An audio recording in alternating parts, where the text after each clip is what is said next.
Welcome all to ThreadTalk Podcast 2024 recap. The best of 2024 is coming at you. We're going through all the categories. We're going through Am I the Asshole? Am I Wrong? Confessions, Off My Chest, Oh No Consequences, Today I Fucked Up. Teresa has done a wonderful job of going through all of these categories, searching through top results for the year. So you guys are getting the best stories that have happened in 2024.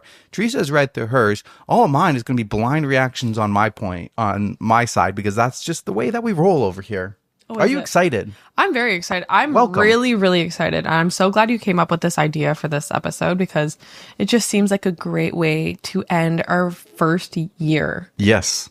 What a tremendous year. It has been an incredible year. First full year, 2024. Yeah. We're going to make this an annual thing. Last episode of every year from now on is going to be like recap from that year. I really like that idea. Last year we did a New Year's episode. Yeah. That was our second episode. But it wasn't like a recap of the year. It was just like New Year themed. No, New Year stories. Yeah, yes. New Year stories. But I like this better. Yeah. Yeah, like Denver said, we have basically the top rated story from all of the popular subreddits that we tend to read on this podcast. I believe only one of the subreddits, AITAH, we have two of them, just because there was one story that was posted like a couple weeks ago and it had like 77,000 upvotes or something. So I was like, damn, okay, well, if it was up for longer, it would probably be first. Mm-hmm. So yeah, I got 7 stories. Denver has 7 stories. And let's see how many we can get through today. Let's do it. I'll start us off. Sounds good. This one is titled, Am I the Asshole for telling my sister she's not allowed to bring her homemade food to Thanksgiving because her cooking is ruining the meal? So this is a 4-part series. The final update was from 16 days ago, and that one got 66,000 upvotes. It got more upvotes than the first 3 posts combined. So that's what we're heading towards. We're heading towards that finale, but we got to start where it all began for this person. Must be juicy. It's got to be a juicy story, and I am going into this blind reacting, so am I. So it could be kind of funny. Well, like your stories are blind for me. I read my stories. I might burst out laughing while I'm trying to read this. I might not be able to hold it together because I don't know the ending. So we'll see how we do here. Sounds good. Every year, our family does a big Thanksgiving dinner, and we all typically bring a dish or two. My sister, who's a lovely person every other way, insists on cooking something homemade every time. The issue? She's not a great cook. And I don't mean just not great. I mean, she somehow managed to turn classic dishes into borderline inedible creations. For context, last Thanksgiving, she showed up with her special recipe stuffing that was over-seasoned with random spices like cinnamon and cardamom. It was dry, and the flavors were confusing and totally off for stuffing. Only one person took a small bite, and the rest went untouched. Another year, she brought a green bean casserole that had some kind of strange, chewy texture. She later admitted that she used coconut milk and almond flour to experiment. No one wanted seconds of that either. This year, I'm hosting Thanksgiving. Since I'm responsible for putting it all together, I wanted to keep the menu consistent so that people could actually enjoy a cohesive meal. I thought I'd try to avoid drama by asking her to bring non-food items instead, like wine, soda, or even some flowers. I explained to her, very kindly, I thought, that I just wanted to make things easy and streamlined, and I'd handle the main courses. But she didn't take it well. She got offended and told me I was being controlling and shutting her out of the family gathering. She then accused me of making her feel inadequate and said that Thanksgiving is about everyone contributing, not me deciding what's acceptable. I told her that everyone appreciates her effort, but that she could contribute in other ways and still be a part of it. She doubled down and said she's bringing her famous green bean casserole, whether I like it or not. Now, my mom and a couple other family members have chimed in, saying I should just let her bring whatever she wants because it's Thanksgiving and it's the thought that counts. They're acting like I'm committing some huge offense by wanting the food to be enjoyable for everyone and not have random experimental dishes that no one will eat. But I feel like I'm just trying to keep the meal enjoyable and, frankly, edible. I don't think it's wrong to want guests to actually enjoy the food, especially since I'm putting in a lot of effort to host. Am I really being unreasonable here? Am I the asshole? I actually think so. I would say, yeah, kind of soft asshole. Yeah, I think you can just let her make it, and who cares if no one eats it? Yeah, let her. There's no harm in that. Right? If it's like Thanksgiving, the way that I picture Thanksgiving is always like there's lots of food table and it's kind of buffet style. Like you don't get a plate set in front of you and being like, here's what you have to eat. It's like, here's all the dishes. Hey, pass this, pass that. Everybody creates their own plate. Not like buffet style where like you walk up and then you go sit down, although we kind of do that. We do, yeah. But like imagine all the food in the center of the table and like if you want turkey, you ask for turkey. If you don't ask for it, your plate's empty. So you're not forced to eat her food. People can choose to eat their food. Exactly. Like, yes, I do think from what you're telling us, like some of the creations are weird. Totally. But I don't think you should make her feel bad for that. I think she really wants to. She wants to feel like she has a role in this holiday. So I think there's no harm. Yeah, and just because you don't like it doesn't mean that there isn't anybody else there that doesn't like it. Yeah. You 100% you could be right and nobody eats it, but maybe there's one or two people who actually like it and don't mind it. Whenever we go to Thanksgiving, not every single person has every single dish that's available. Everybody picks what they like. Exactly.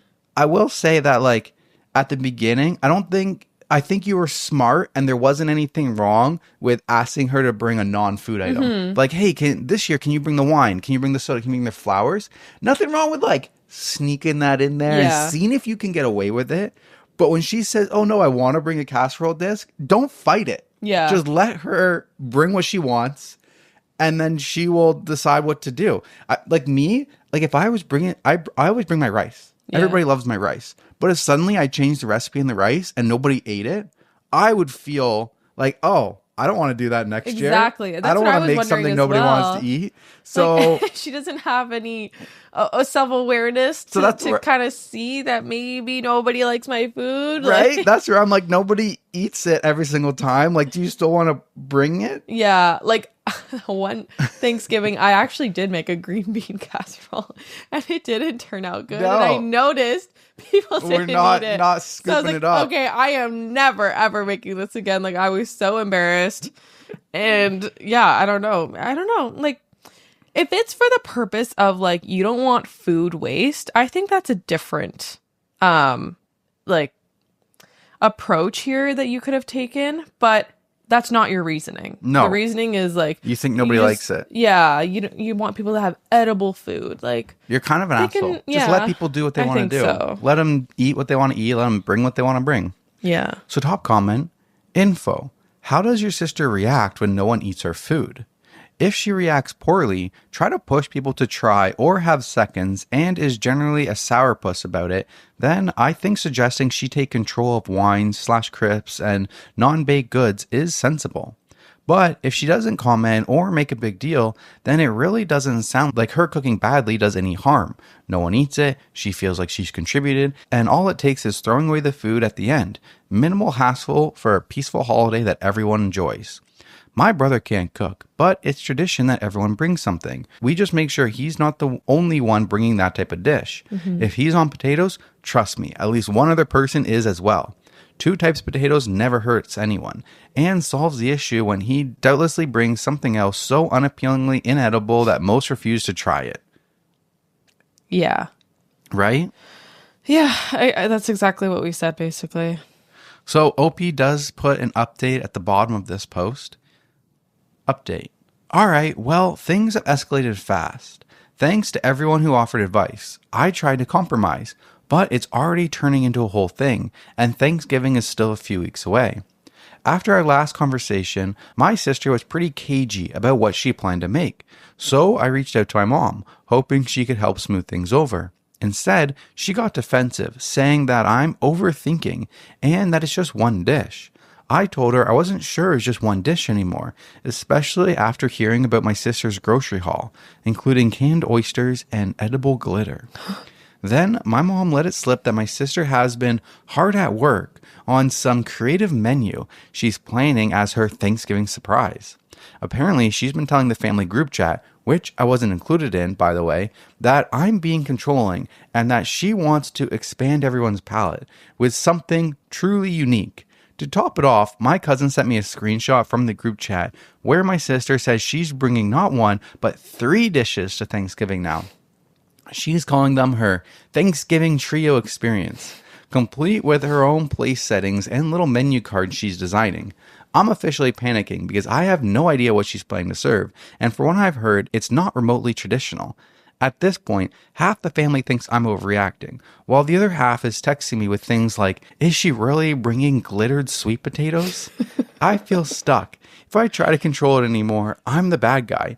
But if I don't, Thanksgiving might turn into a tasting event for my sister's avant-garde cooking. So yeah, Thanksgiving is weeks away, and it's already become a family spectacle. I don't know whether to brace myself or just preemptively order pizza. So what? That's what I'm thinking. So what? This is what I'm thinking. I'm like, bro, okay, your sister is a little sensitive. If she wants to bring this fucked up weird dishes, man, and she's doubling down on it, like, dude, just let it go. Let it be. Just make sure everyone else and you are bringing the dishes that you want to eat. Exactly. And just don't eat just don't eat what she's offering. Just say no thanks and stick to your traditional meal. Why do you need to be ordering pizza, dude? You're probably handling you're probably handling the turkey. Like, right? Like, why order pizza? You could still make the same amount of food. And just you were planning on making. Exactly. If she would bring wine instead. You know what I mean? Like, it sounds like make every course that you wanted to. Yeah. It sounds like you weren't even relying on her for anything. Yeah. It's not like, oh, she's doing the turkey, she's doing the ham, she's doing the mashed potatoes. You wanted her to bring wine. So everything that she brings is like extra. Yeah. She's not hosting. She's not forcing you guys to only eat these creations that she's making. Exactly. You're hosting. You have full autonomy over what you make and what you feed your guests, and your guests have full autonomy to choose what they want to eat. Maybe some people will like what she makes. Edible sweet potatoes sounds delicious. I think her mom's definitely gonna be forced to eat a bunch of it. Yeah, and the half of the family that says it's fine, like, who cares? Yeah, they're willing to try it. They can try it. Like, honestly, I would just be sitting there enjoying the shit show that is happening because of this stuff. I think it's entertaining. 3 dishes, glitters going everywhere. I'd be sitting at the head of the table just drinking my beer and laughing. Yeah.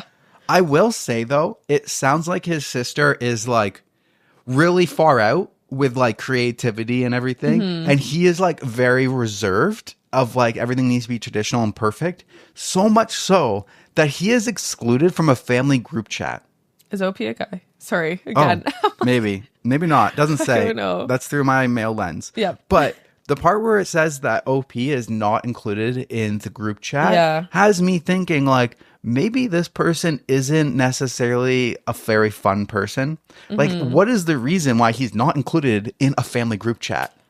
Maybe. Can you imagine that everybody else had a family group chat and we weren't included? Yeah. I feel like there's a reason that they are not there, because they kind of are like, you might be onto something. They create, I don't know. He's a Grinch. And then we have this post. So I'm kind of like, feel like there's a reason you're not in the group chat. But so that's part 1.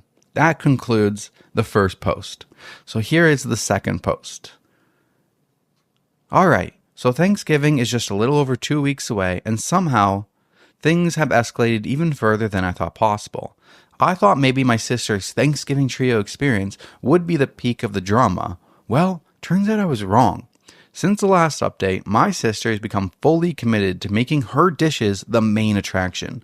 She's been dropping hints in the family group chat, which I'm still not included in, but shout out to my cousin for the screenshots, about how Thanksgiving will be one to remember, and calling it her Thanksgiving debut.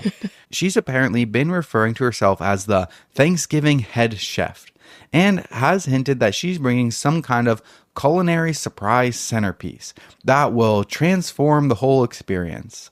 From what I can piece together, she's planning a main statement dish in addition to her original 3-sided dishes. I'm picturing something equally bizarre, but on a much larger scale. And honestly, I'm terrified. If her green bean casserole was already pushing it, I can't even imagine what she thinks worthy of being the centerpiece. Then, to make things weirder, my mom texted me privately suggesting that I step back this year and let my sister shine, since she's so excited about her contributions. My mom thinks if we just give her this moment, it'll make her happy and then she'll get it out of her system. She's even hinted that maybe I should focus on decorations and drinks instead of the main dishes, which feels like an attempt to turn hosting over to my sister without actually saying it. So now I'm left with a choice. Go along with my mom's plan and let my sister essentially hijack Thanksgiving, or keep pushing back and risk my family's showdown. I just wanted a nice Thanksgiving with dishes everyone would enjoy, but it seems like I'm either about to hand over the whole meal to her or prepare for some serious drama. Thanksgiving isn't even here yet, and it already feels like a circus. I am half tempted just to sit back and see what chaos unfolds, but part of me is still worried about subjecting the whole family to whatever artistic statement she has planned. Okay, well, things are changing now. Circumstances are changing. My opinion is changing, I think. Oh, yeah? I think so. Well, like, she can't expect you to host at your home and then the sister bring all the food. I don't know. I feel like then she should host. That was kind of what I was thinking. I was like, what if the sister wants all of this? Then she should host. This is my year to host. So part of me would be like, for me, I would be like, okay, you can bring whatever you want. Yeah. I don't care. You can bring 17 dishes. I don't care. I hope you bring a table for all of it, right? Here's what I'm doing. These are the meals that I'm making. Yeah. I am making the turkey. I'm making the stuffing, the mashed potatoes, and whatever, and corn, whatever it is. The oven is mine.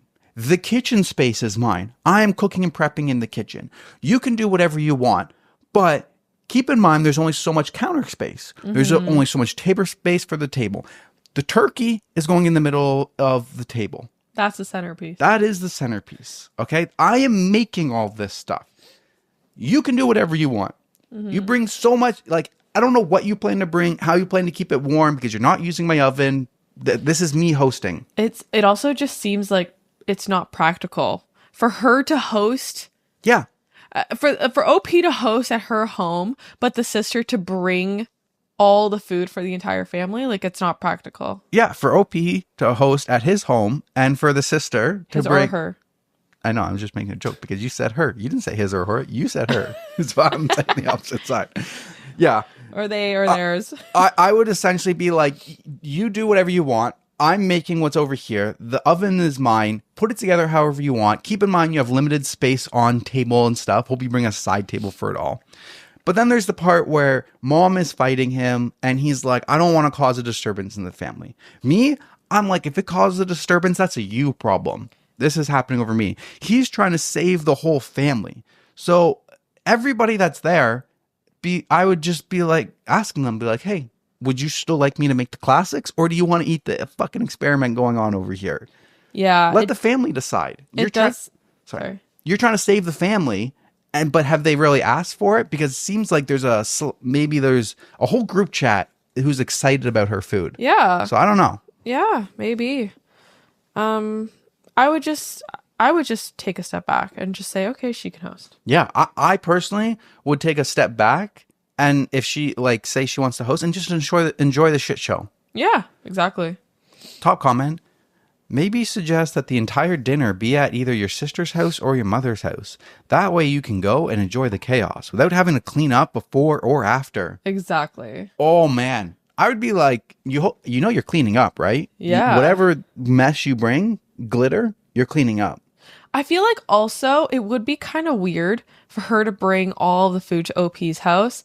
Then I feel like if someone were doing that to me, I would feel like I'm still responsible for my guests' like satisfaction of the food and stuff. No, I wouldn't feel that way, because I'm like, you've made it perfectly clear that this is the food that you're bringing. But like, he had already planned for her to only bring wine. So there's a whole meal that everybody else and him or her is creating that doesn't involve her. So everything she's bringing is like extra. So yeah, I don't see why he can't just say, yeah, just do what you want, bring it. But keep in mind, like, I don't know But what your the centerpiece is. There's the no mom oven. is saying, take a step back. The mom is saying, let Yeah. the I'd be like, if you want me to take a sister- step back, then you host. Yeah. I'm not taking a step back in my own house. Exactly. All right. Getting into part 3. Another update. Here we are, the day before Thanksgiving, and things have continued to spiral. I decided to let my sister move forward with her trio experience, since pushing back more would only make things worse. I thought we had a plan. She'd bring her dishes, I'd make sure that there was plenty of other options to keep the peace. This morning, my mom let me know that my sister is now adding a surprise dish to her contributions. She's been very secretive about what it is, which has everyone nervous after her past attempts. My mom thinks it's sweet that my sister is putting in so much effort, but a few other family members are not as optimistic. My cousin texted me privately asking if I had backup food ready, and my dad casually mentioned bringing extra rolls, just in case. At this point, I've decided to stick with the plan and let her have her moment, but still have a few traditional dishes on hand so no one goes hungry. Tomorrow will probably be chaotic, but it should at least make for a memorable holiday. Wish me luck. I'll update after Thanksgiving if anything noteworthy happens. Okay, like now I'm a bit confused because people are saying have backups, but apparently there's half of the side of the family that are excited about this. Is it half or is it just the mom and daughter? Right? Like I'm very confused on how the scale is here. Yeah. But at this point, if I'm being told not to make anything and just let her do it, it depends on how much you want a Thanksgiving. If this was me, we have multiple Thanksgiving, right? Like we have Thanksgiving at your parents, and then we have Thanksgiving at my side of the family. So Friendsgiving. Yeah. So if one of them was going crazy, I could give it up to watch a shit show. Yeah. And then when it all goes to shit, I could just order pizza. Yeah. You know what I mean? Like I would be totally fine with like, I'm not eating. Sorry, I tried it. I'm not eating any of this stuff. Anybody want pizza? How many pizzas should we order? To humiliate. Yeah. That's what I would be down for. But if this is your only Thanksgiving and you want the classic Thanksgiving food, maybe you just have it else backup ready. Yeah, I would agree. Top comment. Honestly wish you would have just given the reins over to your sister entirely and sat back with a nice glass of wine to watch the circus unfold. LOL. Because honestly, it's pretty rude what she's done already, and having not taken the hint that her food is gross, and having your mother and others play into it, I would let them reap what they've sown. But hey, I'm excited to check back tomorrow to see what godforsaken concoction your sister made. God. Yeah. I'm really excited for this last update. Me too. But yeah, I would just be like sitting back with my wine and beer and just checking it out. Yeah. All right. Final update. This one came in with 66,000 upvotes now.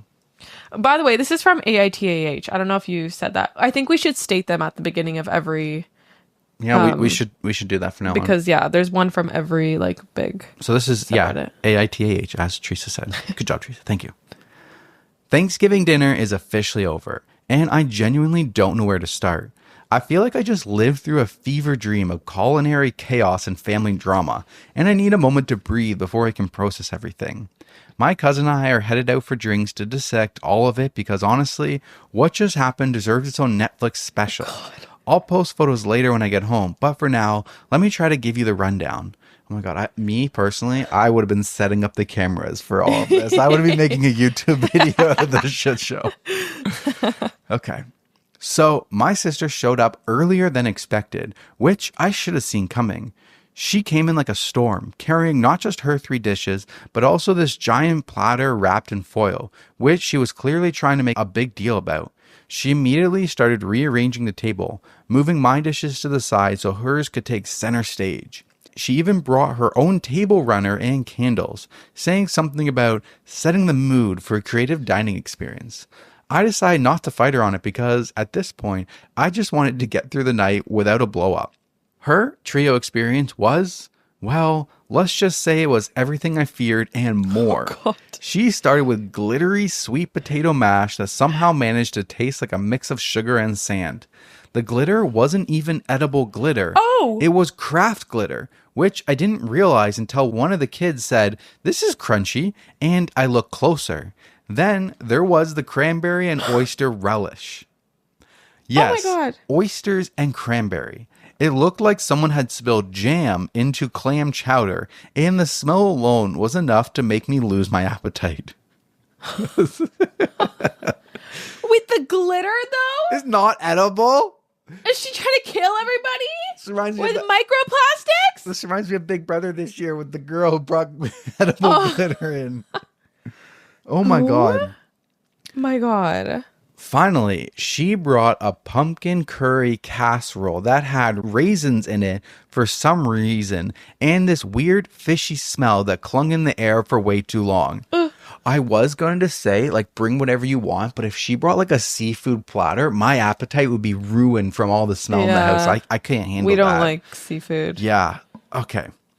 But the piece de resistance was her surprise centerpiece dish, which turned out to be a turkey gelatin mold. Yes, she took ground turkey, mixed it with some kind of broth and seasonings, and turned it into a wobbly, translucent mold shaped like a turkey. Oh, God. She even garnished it with parsley and cherry tomatoes to make it festive. I wish I were kidding. The entire table went silent when she unveiled it, except for my cousin, who immediately started coughing to cover up what I'm pretty sure was a laugh. Things hit their peak when my mom, who had been defending her this entire time, took one bite of the gelatin mold and just froze. She didn't say anything, but you could see the regret on her face. My sister, noticing the lack of enthusiasm, decided to go down on this long speech about how Thanksgiving food is too boring and how she's been trying to challenge our palates. She even called my ham and mashed potatoes uninspired, which was rich coming from someone serving glitter and sand potatoes. The breaking point came when my aunt, who's usually the peacekeeper, tried the gelatin mold and actually gagged. Oh my God. She tried to be polite about it, but my sister saw her reaction and completely lost it. She started yelling about how nobody in the family supports her and how we're all stuck in the past with her unoriginal food. She even accused me of sabotaging her dishes by not hyping them up enough for everyone. At this point, half the table was trying not to laugh, and the other half was just staring at their plates, probably wondering how we got here. My sister ended up storming out of the house, but not before saying something along the lines of, "You'll regret not appreciating my vision when I'm famous." She left most of her food behind, which my cousin and I quietly threw out after dinner. The rest of the night actually turned out pretty nice once the tension was gone. My dad's emergency ham was a lifesaver, and everyone agreed that next year we're either going to a restaurant or just skipping Thanksgiving altogether. So now I'm sitting here wondering how this became my life. I'll post photos later because y'all need to see the turkey gelatin mold to believe it. But for now, I'm off to grab a drink, or 3, with my cousin to laugh/cry over everything that went down. This Thanksgiving was truly something else, and I don't know whether to feel relieved it's over or brace myself for whatever fresh chaos my sister has planned for next year. Stay tuned for photos. It's going to be worth it. Wait, what do you mean next year? What about Christmas? I was going to say, what about Christmas? Oh my God. Where are these photos? Bro, I will admit that a gelatin mold turkey is actually kind of cool. But you could have used that mold for actual Jell-O as the dessert. Yeah. Imagine a red Jell-O turkey. That would be pretty cool. That's pretty cool. Yeah. But yeah, this is funny. This is hilarious. I would, just be sitting back enjoying this shit show. And when she tried to leave, I'd be like, hey, if you're not cleaning this up, don't bring anything next year. Yeah, exactly. I love it how it wasn't even OP who's like, he didn't gag on it. I He know. didn't like try it and was shit. It was all the people that were like, oh, let her do her thing. Let her do her thing. And then you're forcing the little kids to have to suffer through that. I would just, be sitting there and being like, I am not putting any of that on my plate, but you guys have fun. Yeah, exactly. Top comment. Craft glitter is crazy. I'm pretty sure it's actually a health hazard. It and is. You better keep looking at your kids in case they feel bad. Yeah, no, it is. It's not. Like, it's literally plastic. Yeah. Isn't glitter made of like microplastics? Yeah, I don't know. What is glitter made of? There's no post for pictures I know, on the I'm page. trying to look. Yeah, plastic and aluminum. Jesus. That's bad. Yeah, where's the pictures? We should message them. Yeah, so unfortunately no pictures to post. Maybe I'm they'll going to come back message them. soon. I'm going to message them. Okay. That was a whirlwind. That was That was good. Good starter. Yeah, that was really good. I wish we had pictures, but oh, that was long. How do we move on from that? I know, right? I hope the rest are just as good. I can't wait for some ham for Thanksgiving. Like Thanksgiving food? Or Christmas. Thanksgiving Christmas is- coming up. My bad. We still have. Sorry, I know when this we- is after Christmas for you guys, but we haven't had Christmas yet. Yes, we're as we said in the past. But they We know. are bulking. They know we're bulking. They know. Yes. Okay. Over to you. So this one's coming from Am I the Asshole? This one comes in at 27,000 upvotes, but it wasn't the top one in this category. We had already read the top one, which is actually the top 2 in the category. Yeah, the top one was, am I the asshole for spending my son's university fund on a trip to Europe to drink beer as I always threatened instead of giving it to his stepbrother after he passed away? So if you guys have been following for a while, you know that we read that one. It must have been a while ago. I don't remember what episode that was from, though. I think it was in the summer. Yeah. By the time when we read that, it wouldn't have been the number one at the time. It would have just been a new one. Yeah. That turned on. I was asking Teresa, I was like, should we reread? But we didn't want to like duplicate anything that's already been done. Yeah, I didn't want to. Yeah. This is better. Yeah, then the number 2 one was, am I the asshole for not giving my sister my wife's clothes? And that one's from episode 42. So this is actually the number 3. Yeah. Okay. Am I the asshole for telling my dad there will be no making up for missing my high school graduation? I'm 18 male, graduating high school at the end of this month. My dad dropped the bomb on me 2 nights ago that his stepdaughter, 14 female, has an award ceremony for some competition she entered and won in another state on the same day, and that she really wants him to be there. He told me he couldn't possibly make it to both, and since his wife and their children together will be going, he needs to be there too. He told me he would make it up to me and we could celebrate another time. I still live with him, not for much longer. My mom died when I was 7, and my dad got married again when I was 11 or 12. It's been a few years anyways. His stepdaughter never knew her bio dad, so my dad has accepted her as his own, and he has prioritized her a lot in the last 5 or 6 years. It doesn't always show in the most obvious ways, but it can be felt. Father-son time was put on an indefinite hiatus, and instead, Dad told me we needed to include her in our time together, but he also spends time with just her for father-daughter time. I brought it up to my dad, and he told me I wasn't exactly making an effort to be closer to her, so he wanted us all to bond and didn't want me to just focus on my relationship with him. He has attended her dance things instead of my basketball games if they're at the same time. It doesn't matter if mine was known about first, he will still skip my stuff to go to hers. He will take us on family days, and whenever he and his wife says kids can choose, he picks her choices over mine. He claims it's because they will be the most fun for everybody, but really, he even said it afterwards, anything his little princess wants. Our refrigerator and our shower broke at the same time. His stepdaughter's birthday was coming up, so he took money from my birthday fund to pay for that stuff, and so his stepdaughter would definitely get what she wanted. This Barbie house thing and a whole fashion set, and they were, I think my dad said, $250. He didn't get all the money back by the time my birthday came around, so instead he bought me a $30 gift card for Steam when he had promised me a new monitor and keyboard for my computer. That was a gift from my grandparents.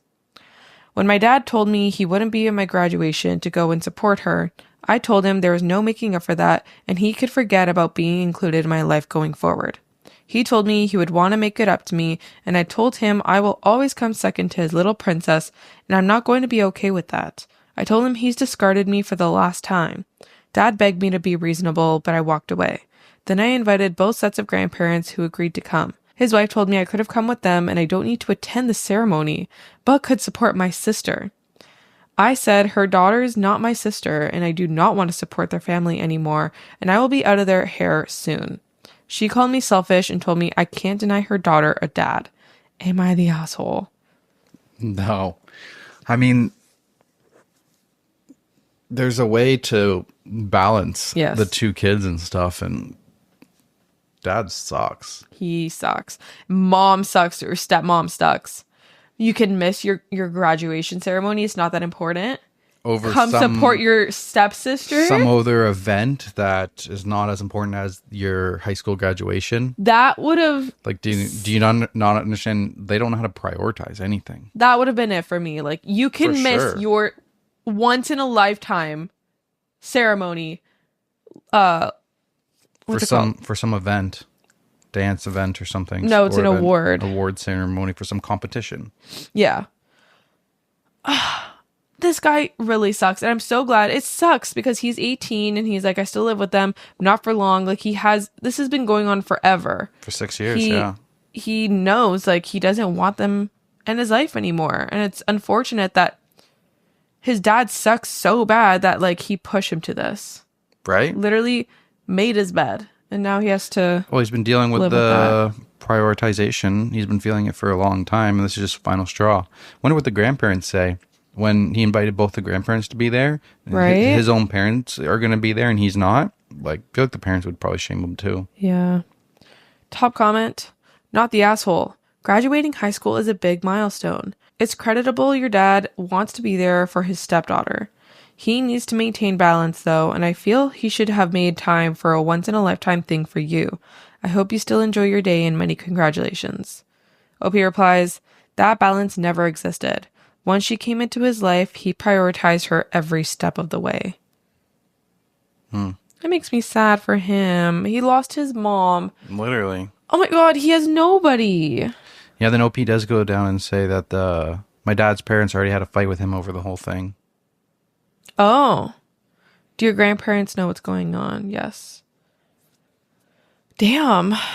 Okay, well, that's good at least. At least he has grandparents. Right? Silver lining. Yeah, at least they're willing to help. But yeah, it's been years of him always prioritizing her. Yeah. Straw You can only broke take the too camel's back. much. Exactly. No, not the asshole. Yeah. Okay. Moving on. Yeah. Back to me. Yeah. This one is coming from Am I Wrong? And it was posted 10 months ago, and it got up to 25,000 upvotes. Am I wrong for putting peanuts in my food and not putting an allergen label on it, knowing that the food thief is allergic? What? I don't even need to read the story, and I already know that not only is it wrong, It's illegal. You are criminally liable for frickin' murder, dude. It's illegal. We've had a similar story, Yeah. right? Well, I think with the spicy food. Yeah, Is or it? laxative or something. But. Oh. Yeah. All right. So my office recently got a new hire, Omar. He's a young Muslim guy, fresh out of college, and ever since he was onboarded, my food has been going missing. He mentioned his religion because I'm also Muslim, and it's hard to find halal food on short notice. It's been really difficult not having food to eat because it's been stolen. My theory is that he stole my food because I'm the only obvious Muslim one in the office. I wear a hijab and have always mentioned going to mosque. He knows that my food is okay to eat. I've tried talking to him about this, but he always plays dumb and denies knowing anything about my missing meals. As the title says, Omar is allergic to peanuts. On Friday, I brought leftovers which included peanuts. I made sure to put the label package clearly with my name, but I didn't think to include any label about it having peanuts in it. No one else in the office uses allergen labels for their food. It didn't even cross my mind. When I got to the fridge and realized my food was once again missing, I rushed Omar's desk, where I of course found him eating my food. I told him that the lunch that he stole had peanuts in it. His eyes got really wide and he went for his EpiPen. Thank goodness he injected himself before the reaction got really bad. After Omar got done panicking about his reaction, he blew up on me. He said that I could have killed him, and I said that he wouldn't have been in danger if he wasn't a liar and a thief. He told me that it was my fault for not putting an allergen label on the packaging. I said that I'm lactose intolerant, but I don't expect everyone to put labels on their dairy because I don't steal other people's food. He said that is different because milk won't kill me. I said it was the same principle.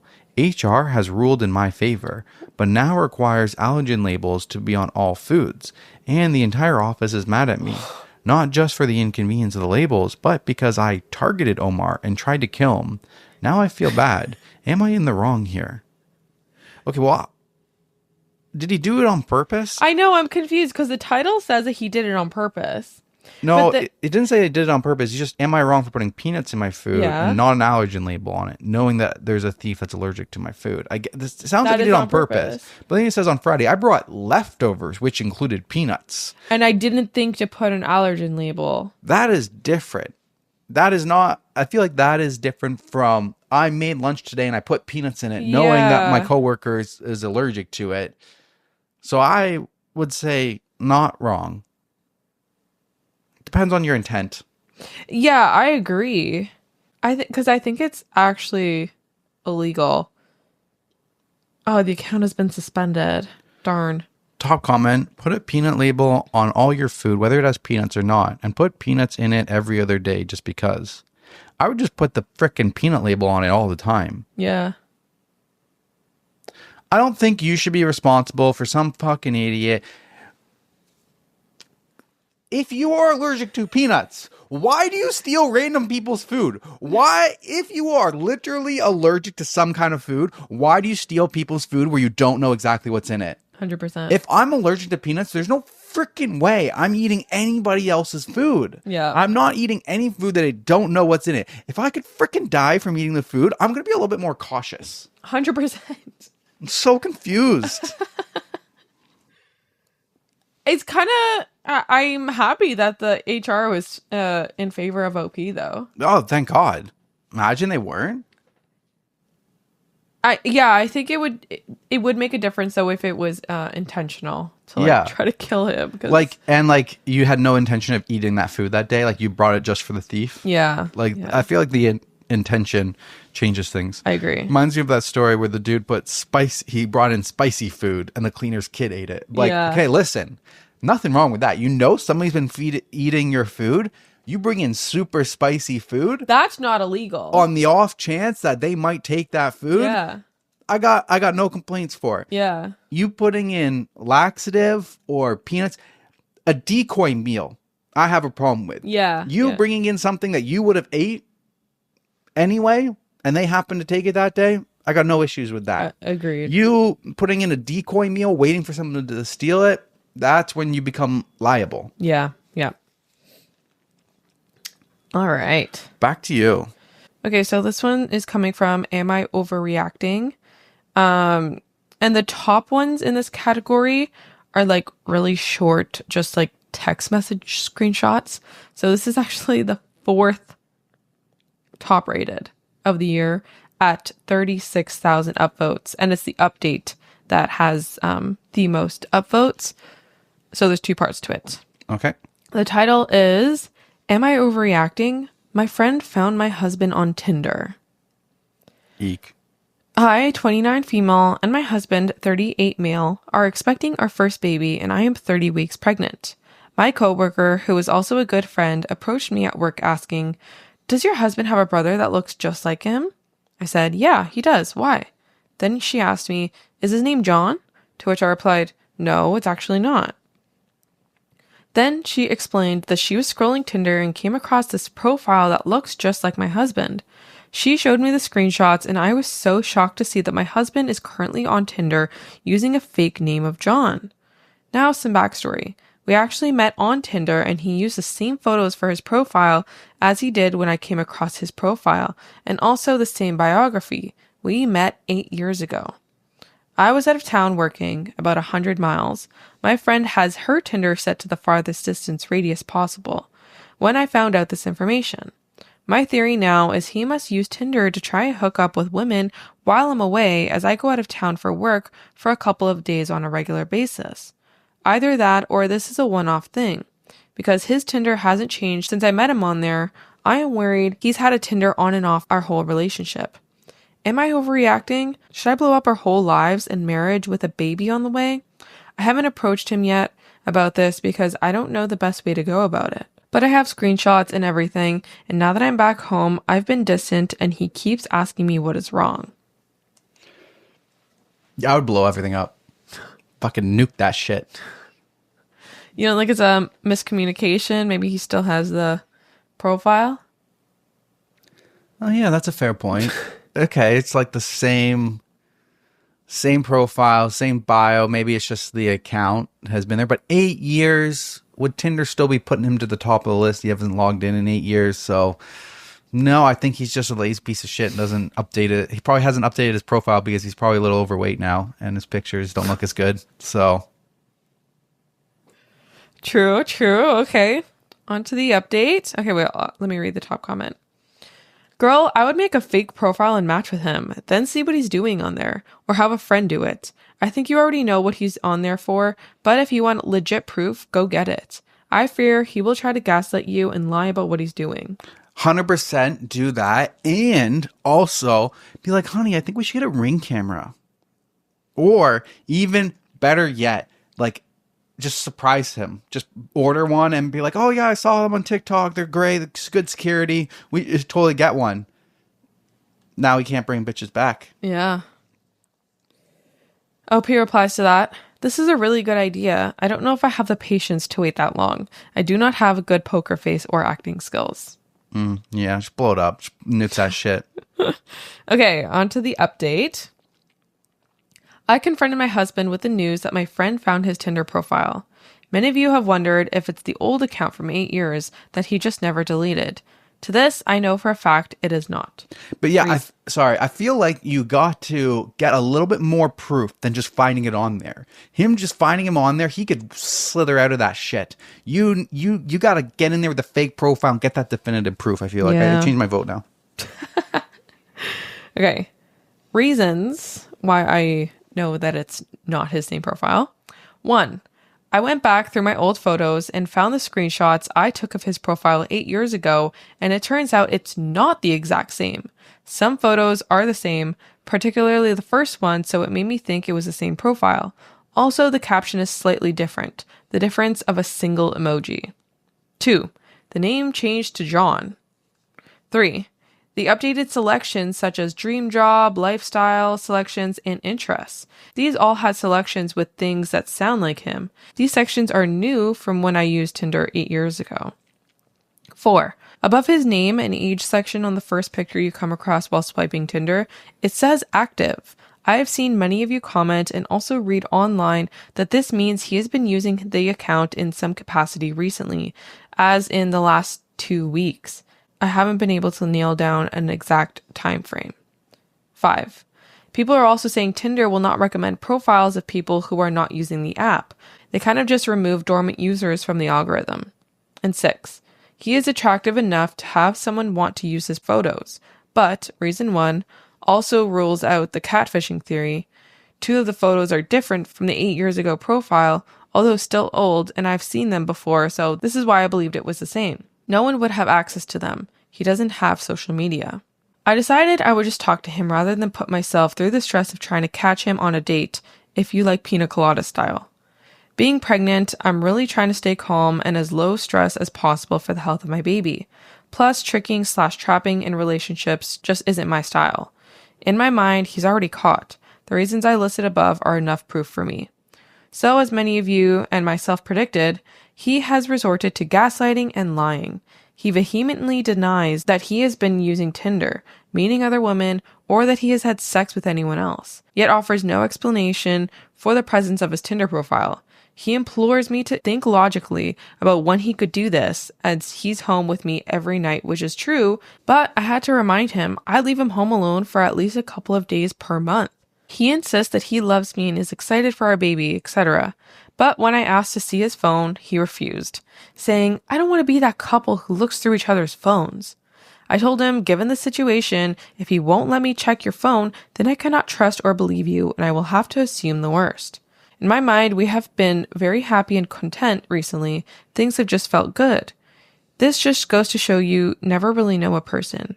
I believe there must be something deeply wrong with him or our relationship to want to cheat, especially at this happy time. I've moved into the guest room for now, while I plan my next move. Yes, I will be getting an STD check. Thank you for all the advice, support, and kind words. It's instilled a sense of confidence in me to handle this.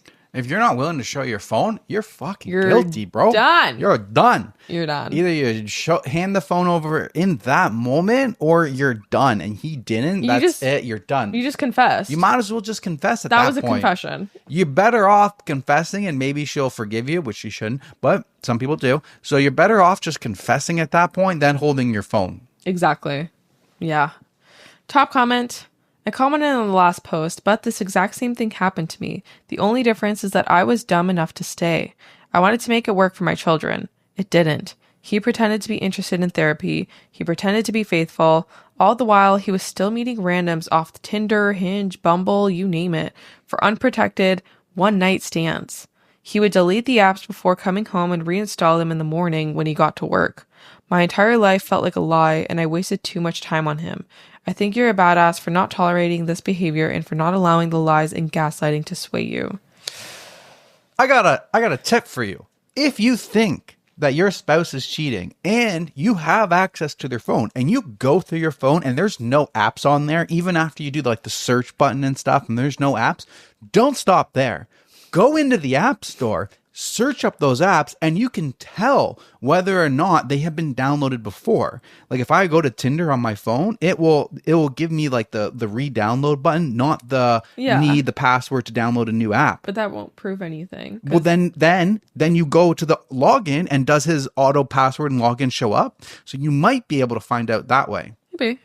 And if you never met on Tinder and he's like, I've never been on that app or anything like that, if he tells you you've had that conversation and he's a person or they're a person who's never been on it and there's the button to easily download, well, there's the first lie there. But then after you've downloaded the app, check to see if there's an auto login. Because I feel like the auto login is fairly new, right? I feel like almost every cell phone has like that auto login through Apple, login through Gmail, login through whatever for all these apps. So don't stop when you don't see the app. Mm-hmm. Search the app store for the app and see if it can download easily onto the phone. Look at you, Mr. FBI agent. Yeah. That's right. It. That's right. Catching these criminals. That's cheaters. Right. That's right. All right. On to you. Okay, back to me. All right, this one's coming from Am I the Asshole _ Would I Be the Asshole _ public? And it was posted 2 months ago. Am I the asshole for not taking the fall for my husband? I was home, just got out of the shower, in jammies, ready for bed.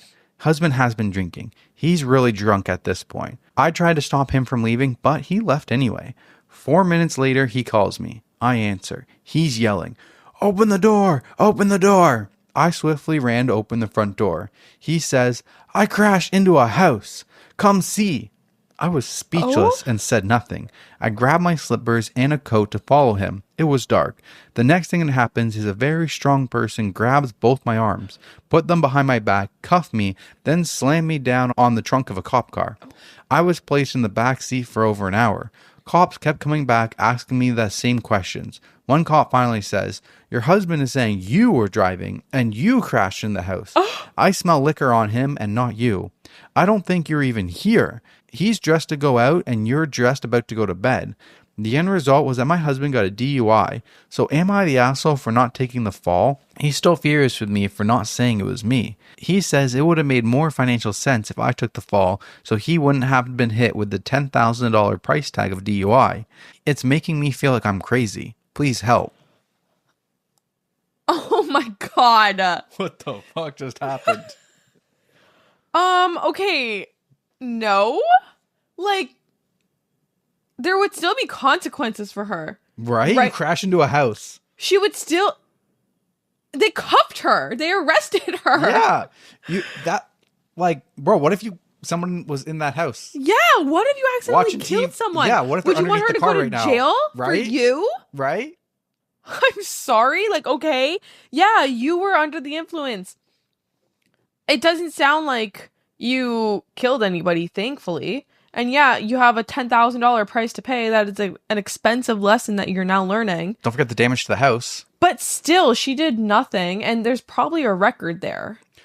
She would have had a record. Bro, he left the house drunk driving and she's going to bed. This is not the kind of relationship that I want to be in. No.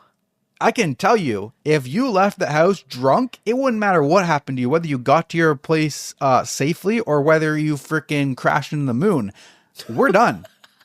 We're done. I agree. You go drunk driving. I don't respect you anymore. We're done. Yeah. That's not a respect. I don't want to be in that kind of relationship. I don't have to worry about whether you crash into something. He crashed into the next door neighbor's house. That's wild. He's probably backing up too. Yeah, just like leaving. He said, "Come look," and she ran out. That means the car's like at the fucking neighbor's house or 2 houses down. Come look. Look what I did. What the hell? That's wild. Oh my God. Top comment. Your husband sucks. There is no coming back from this. Sorry. Get out now. Not the asshole. There's no other outcome here. Like, you have to leave it. Then somebody replies and says, not the asshole. Don't bail him out either. Use the time alone to file for divorce. 100%. 100%. OP replies, I didn't bail him out. He got released from the drunk tank, I want to say 72 hours later. I will add that once he got to the jail, he called me. He was so angry. He's yelling with full volume and saying that this is my fault, you dumb motherfucker. Then hangs up. I cried and cried. He actually had me thinking that it was my fault and I screwed us. I still question it because I posted it here. I'm doing this publicly because I must face this marriage for what it really is, not what I'm hoping for. That's right. You know, sometimes... Kind of sad, though. It is sad. Sometimes I wonder, like, even this one, as you were reading, I was like, why are you even writing into this? Why are you writing into Reddit? Like, this is so self-explanatory. Like, you don't need an answer from us. Like, you know, right? You should know. But I feel like some people are in really toxic, manipulative relationships that they question what they do all the time. Yeah. And it's really sad. Yeah, I agree. Like, sometimes I think, like, these things are just rage bait. But then I'm like... Some people are actually going through that yeah. shit. And they're actually questioning themselves, and they need to question themselves over, like, am I the asshole for not taking the fall for my husband? Like, that... Insane. OP also has... She replies a lot. And one of her comments was pretty long. So she says, he still remains furious with me because his thought process goes like this. Although he was the one that crashed, was drinking, and would likely go to jail and get a DUI, you know, in the very moment right after he climbed out of the car, he decided to run from the crash. His first thought was bring me out and have me say it was all me. That it was me that crashed and ran away from the car, but decided to come back.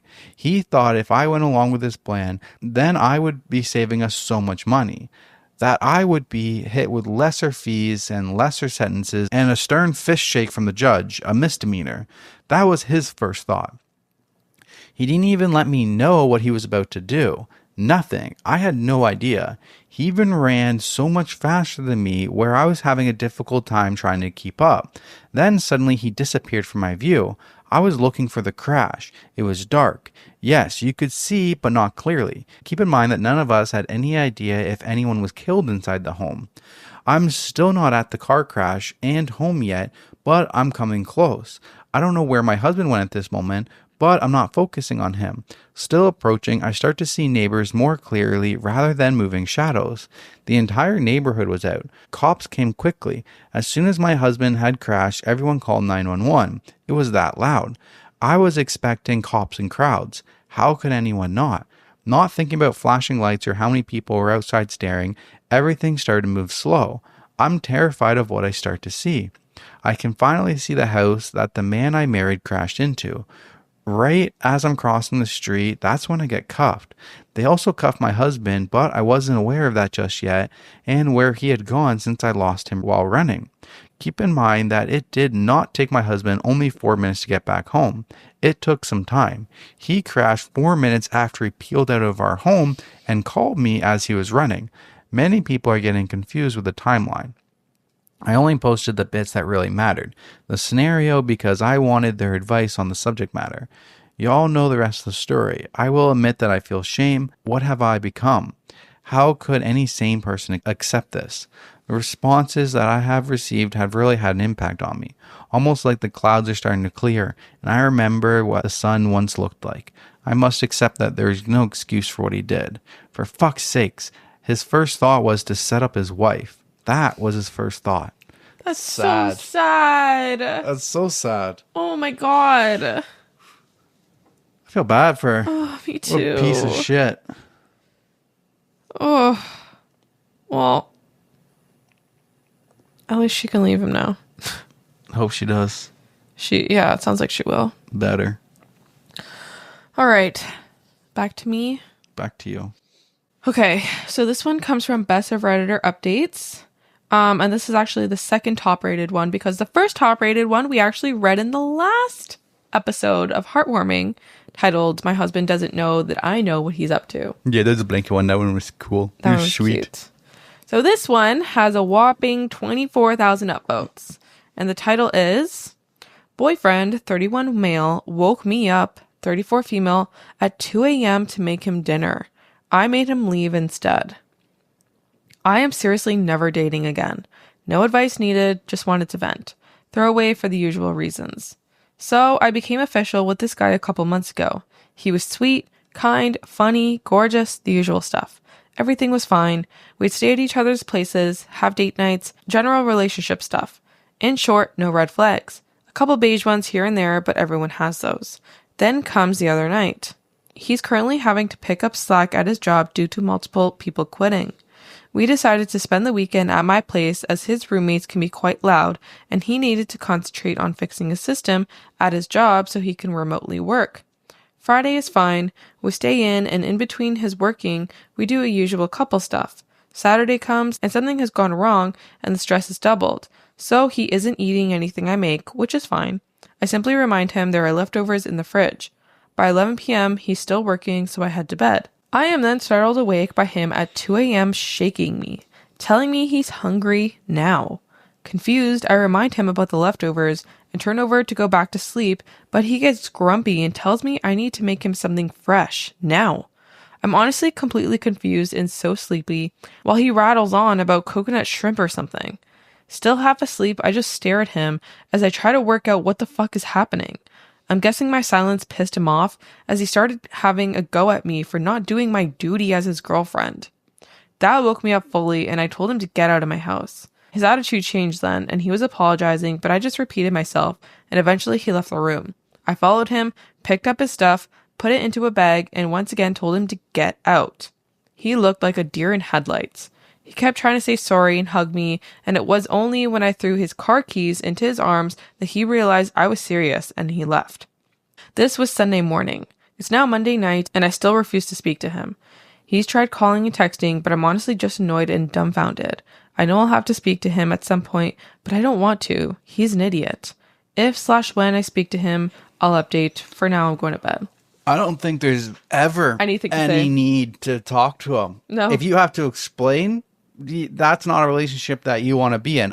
If there's anything left in your house, I would put it in a garbage bag and I would leave it on the front. Leave it on the front step. That's it. There's just move on. There is nothing else to talk about. Block him. I don't give a shit what happened to you. There is no excuse for that. No. Imagine I woke you up. No. Shook you at 2 a.m. Oh, man. Teresa with her sleep You would have anger. been dead. I would have been. You would have been. You would have grabbed the pillow and suffocated me.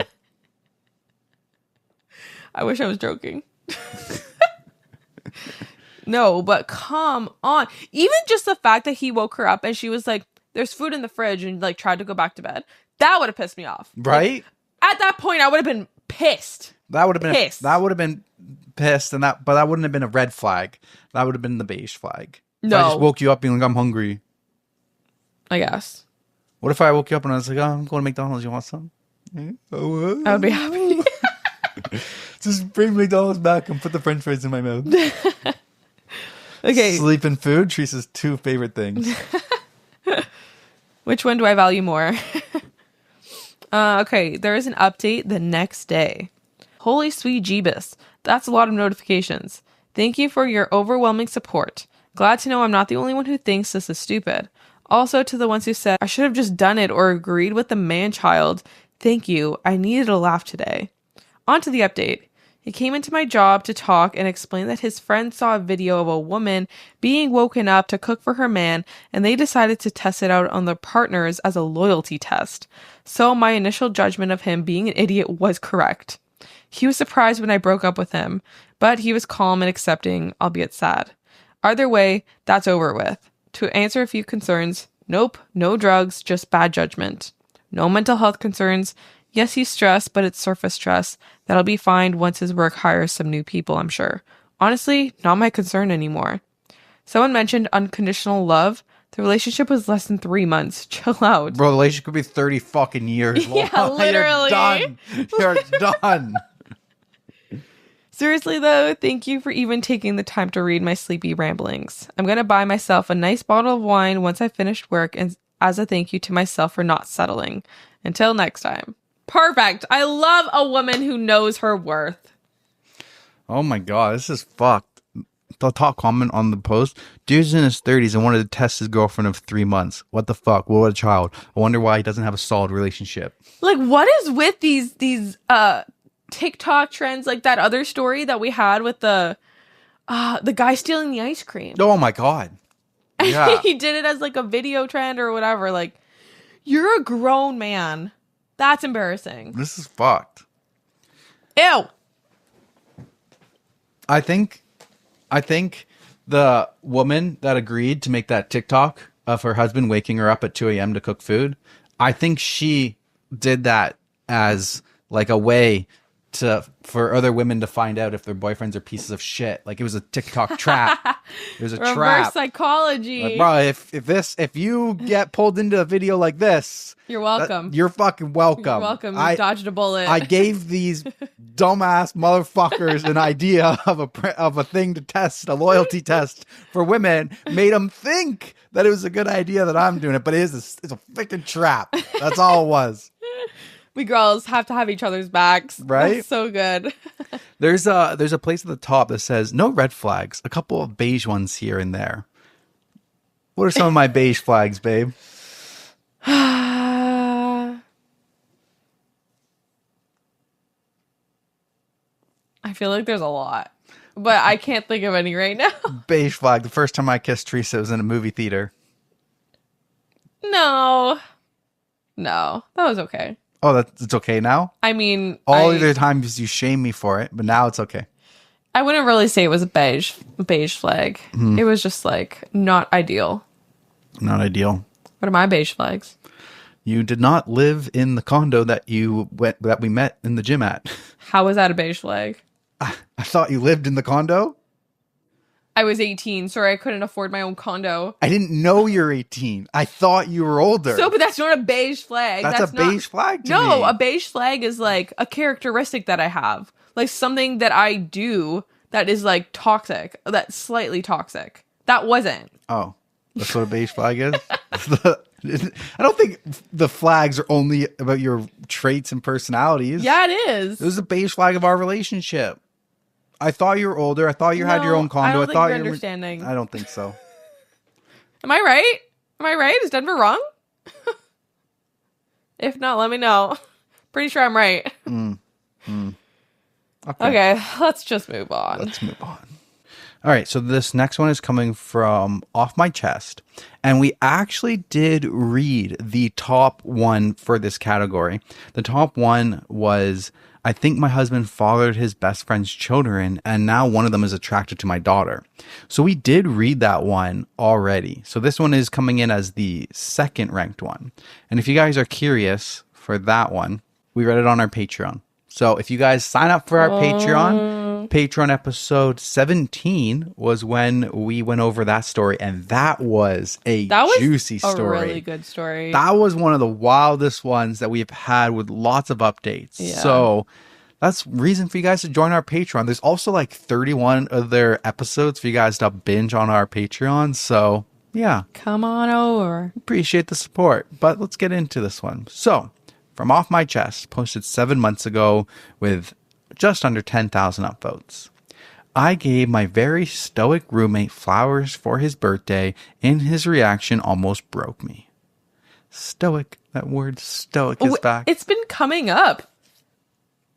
There was another story, too, that had the one we just read on yesterday's Patreon episode. But in addition to that one where I looked up the meaning of it, the next story or another story had stoic in it. And I remember I thought it, but I didn't say anything. Stoic is just everywhere.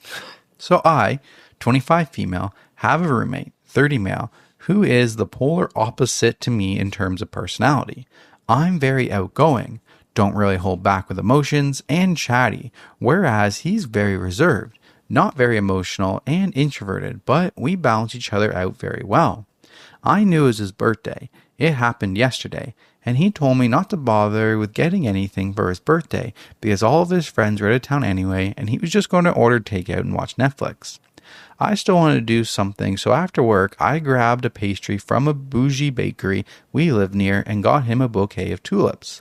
I gave them to him when I got home, and I was honestly expecting him to just say thanks and go back to his room. Instead, he had a huge smile on his face, kept taking pictures of the flowers to put in his family group chat, and found a vase to put them in.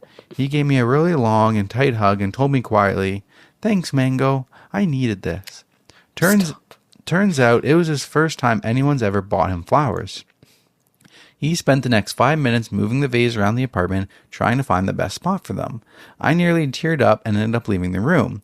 He gave me a really tight hug before he flew back to his country to visit his family this morning. I'm literally crying. That's so sweet. That is so sweet. Top comments. Love this. How thoughtful of you. Oh. There's a couple edits. Edit. For those who are saying that this is romance happening, there is no chance, as he's gay. But I'm glad I made his day all the same. And then another edit. Normalize getting men flowers. Aw, would you like some flowers? I would be indifferent about it. No offense. No, that's fine. Honestly, we don't really get flowers in this household. Like, I don't buy flowers because most of them are toxic to our cats. So, and every time Denver gets me flowers, they're in fact toxic to our cats. I try to surprise Teresa with flowers sometimes to try to like make her appreciate me and to show her that I care and I love her. And then when I do, she's like, "Did you check to see if these are good for the cats?" I'm like, fuck, now she's just mad. No, I don't get mad. I do appreciate you getting, it's a nice gesture. Yeah, and I try not to get them too often. I don't want it to get like normalized so that you don't appreciate the flowers when they do come around. So that's why I try not to get them too often. I'm not getting flowers every week. That's a shitty excuse, I will say. No, it's not. It is. Christmas is only special because it happens once a year. We had Christmas every freaking Saturday. It wouldn't be special. I would love it. I would love it. No, it wouldn't be special anymore. It wouldn't be Christmas anymore. There's a reason things happen once in a while. And also, flowers are expensive. They are. And they just die. Like, what's the point? Yeah. Give me food instead. I like food. That's my love language. All right. Me? Yo. Okay. This one comes from Pettyrevenge. And it has 60,000 upvotes. Whoa. 60. Is this the top one? I think so. Yeah? Yep. Okay. So this is the very top one in the category. You want to try to take 9 inches off our property? We'll take 20 feet of yours. We have lived in our house for about 8 years in a rural neighborhood in Arizona. About a year ago, this dude from California bought the lot next to us and threw a fit about the stuff we had on the property line. We had put a single fence pole vaguely where the property line was. We hadn't had any sort of land survey done. It was supposed to just be a temporary marker that became a permanent marker. Dude was absolutely livid that we had vehicles parked, quote, on his property. The very tip of one of our cars was touching the established boundary. He threatened to have our vehicle towed, so we simply had an actual land survey done, and it turned out that the property line was a good 20 feet into his property. Homeboy should have just let sleeping dogs lie and not been an asshole about a few inches. Damn. I've seen a TikTok about this, actually. I don't know if it's this exact same story, but yeah, it was basically like the neighbor, they wanted to put a fence up. Oh, yeah, I remember that. Yeah. It was like the neighbor didn't like the fence and said that the fence was on their property line and to take it down. Yes. And then the neighbor just didn't put a fence back up and then she could never let her dog out again because she didn't want to pay for a whole fence. Yeah, because it ended up being she got like the survey done and then she had most of their property. Yeah, something like that. Their property, I think it was like something ridiculous. Like her property line like went into their driveway or something. No, from what I remember, it was the fence. The fence was on her property. No, but I think the actual survey, though, said that, like, it was, like, a lot of, like, what they had been accumulating as their property was hers. I don't know. Maybe I'm pretty sure. Maybe we're reading two different stories. But the story that I listened to was that the fence was on her property, and she said that she didn't like the fence. It's not her fence. It's their fence. Take the fence down off my property. And then when she did, they were just like, we're not going to put the fence back up. And then she had no fence for her dog. She had her backyard was open. She couldn't let her dog out anymore. And her dog ate and destroyed everything inside her house. That's what I remember. But why care? Why care where the property line is? I just feel like that's such like a boomer thing to care and like have nothing better to do than to complain and like be annoying about little stuff like this. Like, I could not care less. Yeah. If we owned a property, like the property that we're gonna get, like I could not care less if the fence or someone's car was like slightly touching our driveway. Like, I don't care. Why would I care? Sure, would you? I don't know. I don't know how I'd feel. I don't think I would. We're about to find out next year. Yeah, I guess. Okay, so there's a couple edits. I've had some journalists reach out to me and ask me for some comments, so here are the updates you asked for. Feel free to ask more questions for some clarifications or ask again if I missed yours. They provided the zip code, but it was redacted for GPS reference. It's a small rural neighborhood in the mountains of Arizona. All the houses are 3 to 5 acre horse properties. The roads are all dirt and unmaintained. It used to be a very understandable place to live. But in the last few years, it has been developed and property values have been going up, quadrupling since we moved here in 2016. This has attracted a crowd of people who care what yards look like, who simply weren't here when this was cheap. The neighbor is one of these new people. We moved here specifically because the neighborhood had a bunch of messy yards already, and we wanted to have lenient neighbors. We lived in harmony with our neighbors' junky yards for years. 2. The neighbor introduced himself by calling the county on a bunch of us anonymously. We knew he called on us because he was bragging about calling the county on several other neighbors for their messy yards, so whether he intentionally included us in the report or not, he brought the inspectors to the neighborhood. He came on our property by at least 40 feet before there was a fence to closely examine our piles of scrap metal. We caught this on camera and confronted him in text. It turned out he was very angry that he had purchased land next to a Suedo scrapyard. We had several cars in various stages of disassembly and piles of materials. Keep in mind, this is the country. This is normal out here. We're on 5-acre lots.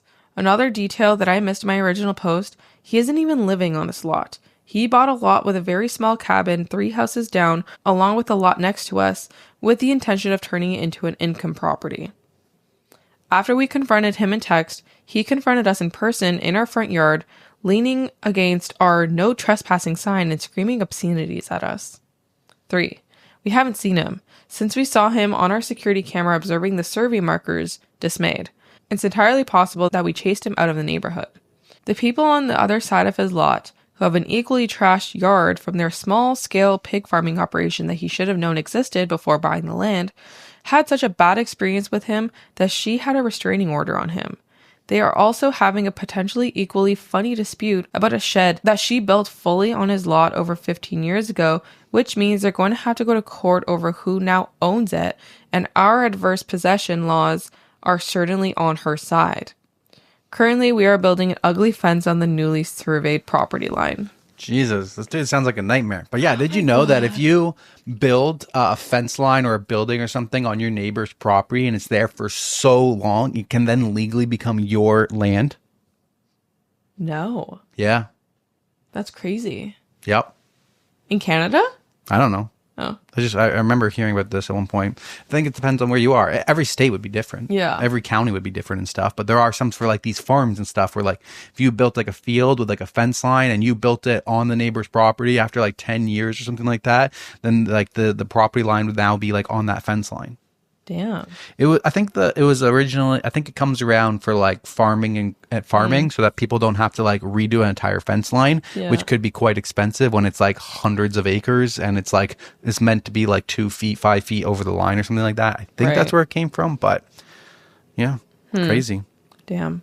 This one comes from Oh No Consequences. It is the number one top rated for the year, and it was posted 9 months ago. And it's titled, Having Lost a Mailbox, This Story Made Me Smile. And it's, I think, a Facebook post or something. And the first photo shows a mailbox that is basically built out of concrete. And I have a personal story that I can relate to this about my childhood, so I'm excited for this one.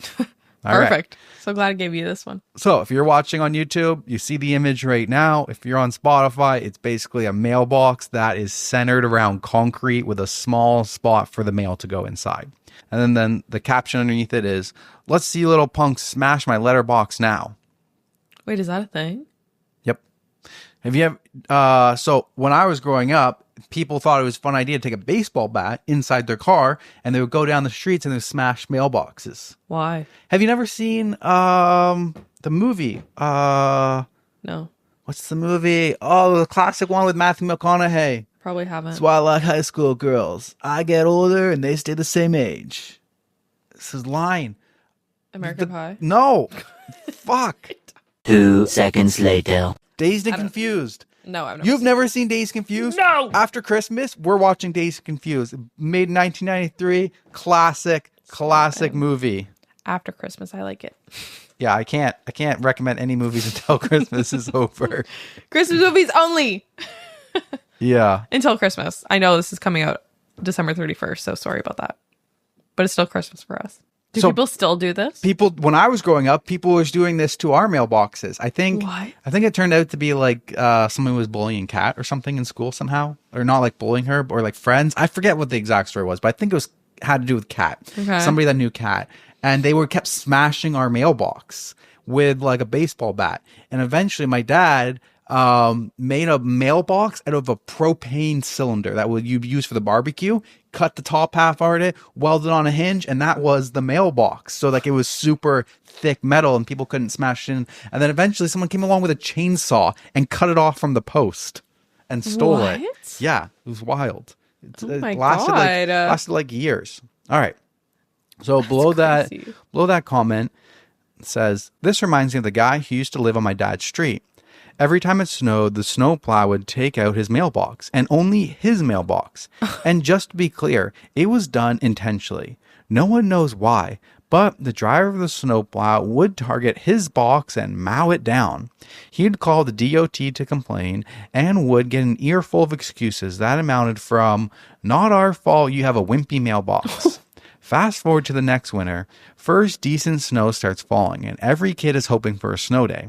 It was right around 4:30 in the morning, and the whole neighborhood was woken up to this loud clang and the screech of tearing metal. My dad made it to the window first and started laughing his ass off. Sitting outside was one very totaled, almost ripped in half snowplow. These weren't little pickup trucks with the blade on the front. We have these up in New York, and it's a picture of like the full-size snowplow that I don't know what this is what we That's see all around I know. Here. If you live anywhere we get snow, the county snowplows, huge, massive, like dump truck sized trucks, you know what they look like. They're huge. Well, turns out over the summer, my dad's neighbor got himself a backhoe and sank a steel I-beam into the ground in his front yard, then covered it with decorative wood sleeve and topped it with a brand new mailbox. When the snowplow driver tried to mow it down, it was a bad case of an immovable object meets an unstoppable force. Oh my God. And the mailbox won. No way. With the snowplow firmly impaled on the I-beam, it was clear that the driver had gone out of his way to hit it. Naturally, the DOT wasn't happy, and the neighbor's reply was simply, "Not my fault you have a wimpy snowplow." They did try to sue him for damages, but as he had gone to the town, gotten approval for the post and its installation, and made sure everything was up to code, it was thrown out pretty quick. And for everyone wondering about the driver, he was fine. His job and his tidy-whities, not so much. Oh my God. Okay, I want to know why he was out for this man's mailbox, though. Right? Something. He had a vendetta. You know what it probably was? It was probably like the first time was probably an accident. He just accidentally hit it off. And then it was just funny after. And then he had to get it replaced. And he saw the next time it was like new mailbox. He's like, oh, wouldn't it be kind of funny if I did it again? And then he just kept on being sadistic about it. I could see that playing out. But yeah, I remember having mailbox issues. People would like hit them. And you can see here, there's a dent on the side of this concrete one. Imagine someone's arms after trying to smash that with a moving car. There would have been like, boom, their arms would be hurting after that. Jeez, I did not know that this was a thing. Yes, it is. It is a thing. You don't have a mailbox, right? You live in a area where you have to walk to the mail. Yeah, we never had like a mailbox at the front of our property. It was just like a communal. So when you get farther out, everybody's got their own little mailboxes. Very interesting. Top comment on the post. A friend of mine has a shop with a bit of a gravel parking lot in front.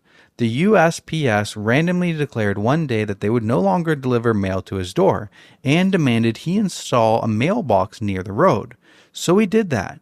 For the next couple of years, he continually picked up that mailbox because people leaving the lot drove straight into it.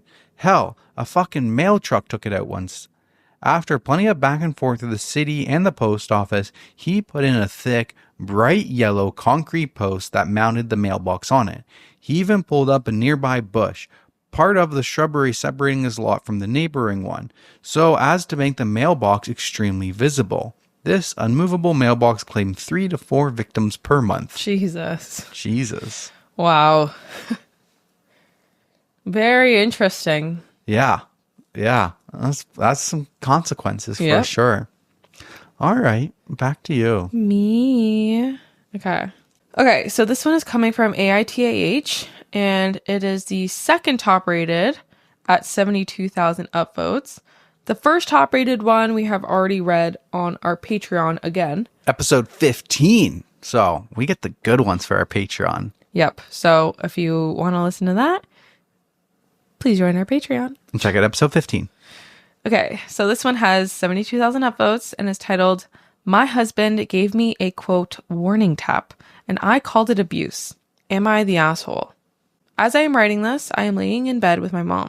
She's helping me gather my thoughts for some other opinions. I am 24 female, and my husband is 30 male. We've been together for 3 years and married for 1. This is a throwaway account just in case. About a week ago, my husband and I got into an argument over his phone, which he had misplaced. I was in the shower when he lost it, and when I came out, he was throwing a fucking fit over it. He was like, "Where did you put it? Have you seen it?" Angrily yelling and snapping. I said I hadn't touched it and I needed to get dressed. My husband was standing in the doorway looking behind the door so I couldn't open it. I said, "Hello, move please." Apparently my tone was rude because my husband turned around and shoved me into the room. I was like, "Okay, you need to calm down. I can help you look, but I gotta get dressed." He tells me to hurry up. I snap back. "I'm not gonna hurry up. This isn't my fucking fault." My husband turned around and hit me on the mouth with the back of his hand. It didn't even hurt really, but I was appalled. He called it a warning tap because of my attitude. I left right then and there. I called my mom and came over. I haven't left. My brother took me over the next day to get a few things. My husband asked me if all this was really necessary, and I said, yeah, it is when you abuse your wife. He was so stricken that I called it abuse. He screamed at me for it. He said I can ruin his career if I use that word.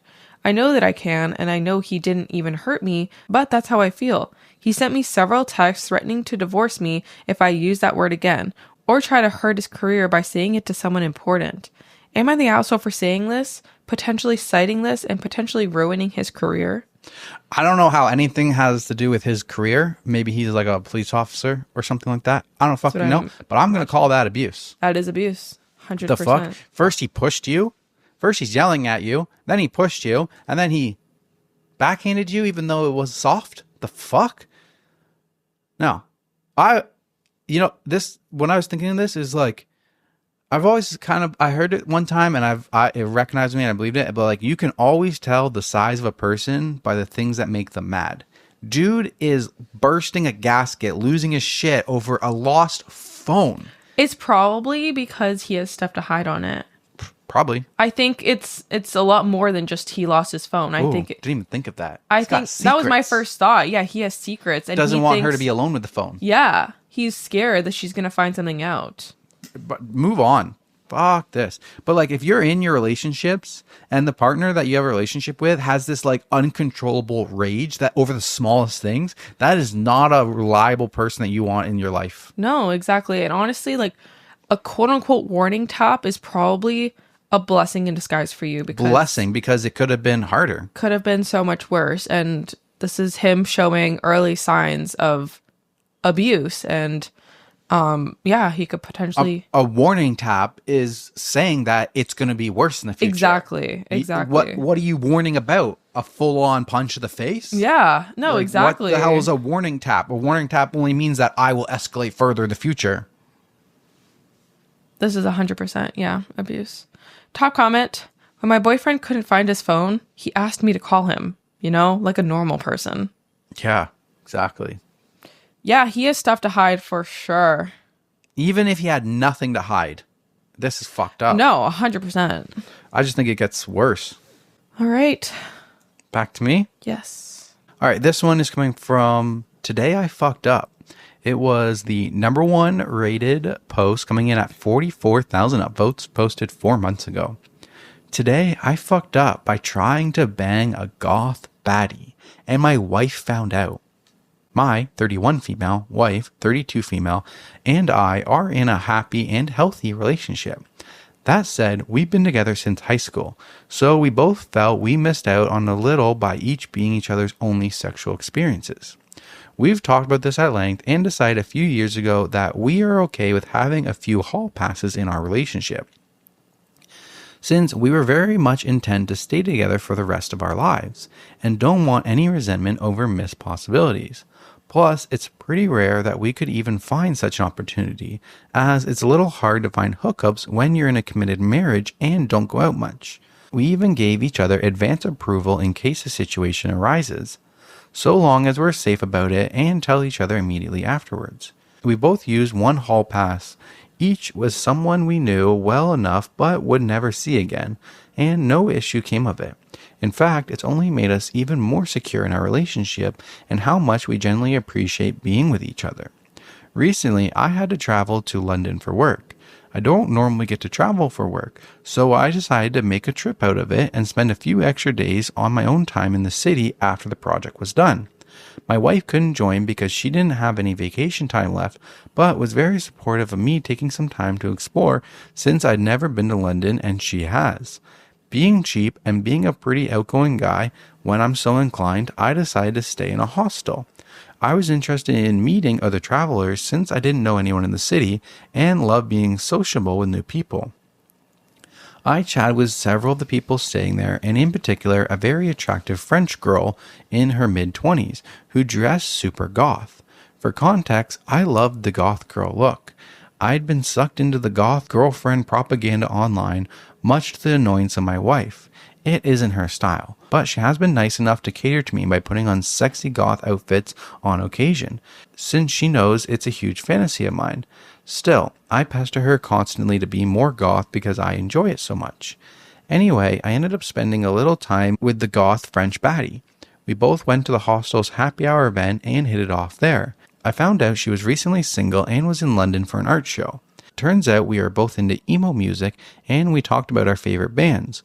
I had the thought that she was acting a bit flirty towards me, but didn't think much of it, until I later found myself sharing a sink with her in the hostel bathroom. The hostel was co-ed, so each floor had a shared bathroom with a communal sink, and a door that was meant to keep open, but which people frequently close for the sake of having more privacy than just a stall to shower in.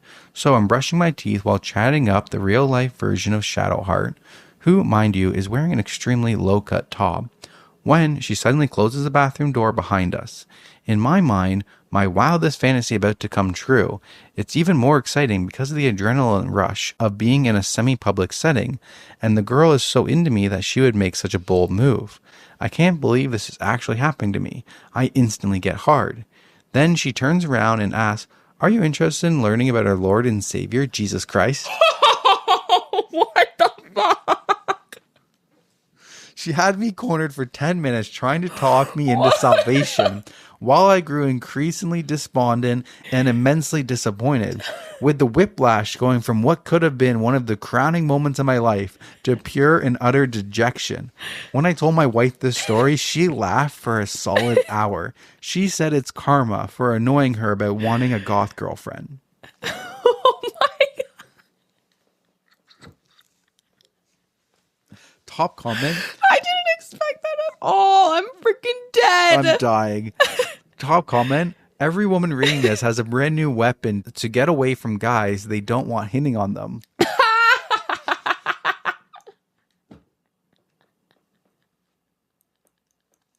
The fuck? That's funny. Oh my God.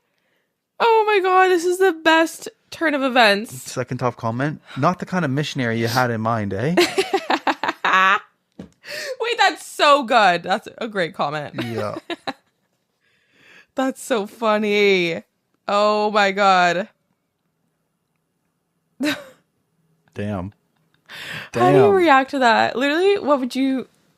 Damn. How could you not burst out laughing? Right? Right in her face. Oof. Oh my God. Oof. So good. All right. Back to you. Okay. Should I do... My boyfriend says coming in me is a boundary. What should I do? Or I just doubled someone's salary.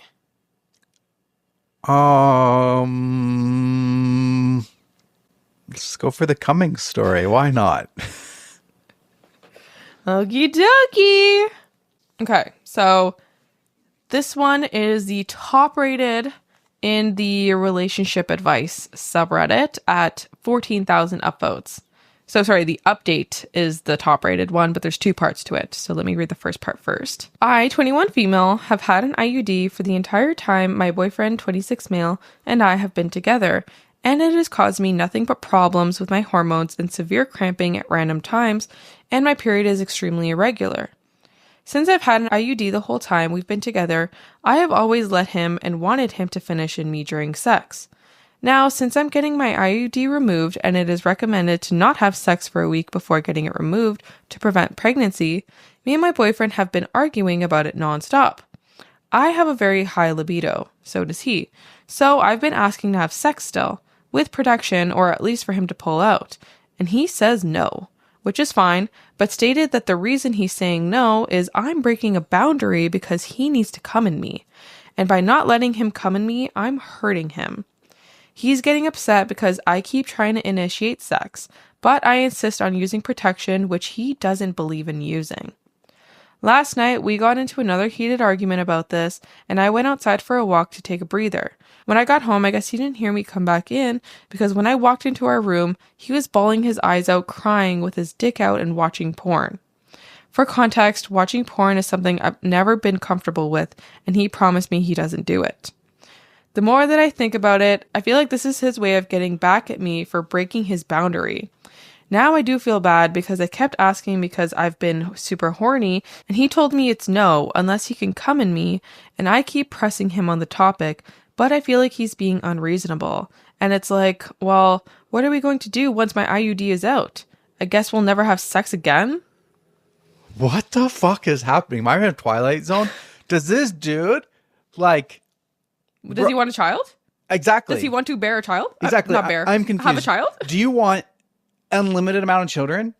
Like, do you expect every single time you have sex with a woman that you get to finish inside and then not be pregnant? No, she's going to get pregnant. And then, okay, sure, you keep doing that. And then what? You're just going to have kid after kid after kid after kid after kid. And then also, don't forget, bro, she's going to be pregnant. So you're going to get to a point where she's not going to want to have sex anymore. Can't have sex. Not going to have sex. Not going to have sex right up before the pregnancy, right after the pregnancy. You're going to go months, dude, without having sex just because you have a need to keep it inside. You have a boundary. This is a red line. Boundary. How is that a boundary? It's not a boundary. No, it's not. Use your fucking hand, bro. This is a red flag for me. Oh, yes, it's most definitely relationship ending worthy for me. 100%. He's fucking crying with his dick out watching porn. That's fucked. That's so fucked. Stop it. We're literally gonna get oh reported. My God. That's messed up. That was so bad. Top comment. What everyone else has already said. Plus, he doesn't believe in using protection, but has no problem with you having an IUD. What a load of crap. He doesn't believe in being inconvenienced, but has no issue with you being inconvenienced. Yeah, exactly. Yeah, period. So well said. There's an edit. I feel really stupid right now after reading everything you guys are saying. I'm going to talk to him tonight once he's off work, and I'll update later. After talking to my girlfriends and reading everyone's comments here, I've decided that I'm definitely going to break up with him tonight. He gets off later tonight, and I'll update as soon as I can. Thank you for all the advice so far. That's right. So, how long have they been together? It doesn't say that. I'd love to know. I don't know. Yeah, that would be helpful information. Okay, so here's the update. That is the top rated post in this subreddit. First of all, thank you all for the support. Sorry, 2 years. Oh, does it say that? I see comment. She just says 2 years, so I'm imagining that's been together for 2 years. Okay. Okay, good to know. Trust me, I've seen him getting emotional playing his Xbox too. Oh my god, he's a man-child. Okay. First of all, thank you all for the support. I tried to read almost every message and comment, but there was a lot, so it's hard. Some of you thought I was super naive, and I feel like I needed to just hear the truth straight up, and after posting and reading, I decided to end it pretty quickly. Just for some context, our relationship, other than this situation, honestly hasn't been great either. We're different races, and his parents don't accept me. He has strict Asian parents. He's extremely childish and immature, spends all day playing video games, and we honestly constantly argue. The only thing that was good about our relationship was the sex part, and now that's gone because of how he's acting. There's truly nothing good left in it. The plan was to break up with him as soon as he got home from work, and of course, today was a day he had to stay late at his job, and I just wanted to get things done and over with because it was eating me up inside. When he finally got home, he just ignored me, and part of me just wanted to ignore him back and not deal with it, but I knew what needed to be done. So I went to our room where he had been since he got off work. He was playing video games, and I told him that we needed to talk, which he rolled his eyes at. You guys said to be as direct as possible, so I told him that I was breaking up with him because he's manipulative and childish. Immediately, you could see the change in his face, from smug to scared. He asked if I was seriously going to throw everything away because of a disagreement, and I told him it was bigger than that. He said if I wanted to leave him because I can't fulfill his needs, then go right ahead. So I turned around to leave, and he said, wait. This is where I lost it. All the last months boiled over, and I said how manipulative and disgusting he was, all because he couldn't come in me for a little while. That he was a child, and if he couldn't figure out how wrong he was at 26, then there was no fixing him. I also told him how pathetic he was for putting on such a show by crying while watching porn just to make me feel bad. He said it wasn't a show and he was upset, and that we were fighting all the time and he happened to be watching porn. He also doubled down by saying that coming in his woman is important, and brought up his boundary again. And I told him how much bullshit that is, and that he can't set boundaries on my body. We were both crying a lot. Then he admitted that he acted this way to deter me from taking my IUD out. After that, I left to go to my parents' house, and he tried calling and texting, all apologetic now. But I don't feel the need to ever talk to him again. Yo, fuck this guy. Fuck you, bro. Fuck you. In what world can you set boundaries on someone else's body? That's not a boundary. That's not a freaking you don't know what a fucking boundary is. You're abusing the word boundary. The boundary would be the opposite. My boundary is that I don't come inside. Yeah, right? Even with your ID. Right? That's what your boundary would be. I don't risk it. It's what you can control with your body. Exactly. That's my boundary. Disgusting. He's a shit fucking boyfriend, too. Top comment. 10 out of 10 satisfying update. Fuck that guy. Nice work, OP. I would say 9 out of 10 satisfying for me. Satisfying for me would have been like he was crying when she left him. She did. He was. They were both crying. What? When? He said that. She said that. We were both crying a lot. Second last paragraph. 9.5. 10 out of 10 would have been she wasn't crying. Yeah. A reply to that top comment. Don't fuck that guy. Leave him. Leave him to his sad fapping. Yeah, exactly. Oh, Reddit is savage. So good. Savages. All right. The last two stories will be on our Patreon. Yes. Actually, I have one more. Okay. one little throw in here for you guys. Okay. So you're actually able to search the number one top post for the year. Want to know what Reddit? the number one top post on Reddit for the year was? Came in 5 months ago under the subreddit. Damn, that's interesting. Title is South Korea sent a fully kitted out player for the Olympic shooting. Turkey sent a 51-year-old guy with no specialized lenses, eye cover, or ear protection and got the silver medal. Then it's a picture of the turkey shooting dude. You remember this guy? He was like a meme for the longest time when the Olympics was happening. Straight gangster. I don't remember. There's so many memes that popped up of him. Photos there for YouTube, but like, because you're not seeing what the other people look like for the Olympic shooting. So let me show you what. Yeah, what I'm kind of lost on this one. What the other people show. Like, he became meme central for the longest time. Not on my algorithm. This is what the other people looked like. Oh. They had like people blocking their eyes. They had like targets and stuff like that. They had like crazy setups. This is the Chinese. This is what the one they're referencing. This is what the Chinese or Korean person looked like. Okay, got it. And he just goes in there and he's just like, pop. And he gets it like second. He got silver. So that was like a huge deal. And there was like a lot of like cartoons that came out for like secret agents. And like it was him and like a cartoon drawing it for like the CIA operative. Awesome. 007 is out. We need to back up. Let's send in this guy. He probably feels so sick. Such a G. He's like, yeah. Yeah. Top comment. Since I can't see his lower half in the picture, I totally think he's just wearing shorts and flip-flops. And that one had 273,000 upvotes. That was the number one most popular post on Reddit for the year. That's awesome. Yeah. This was a great episode. What a great way to end this year. This was good. What was your favorite memory of ThreadTalk this year?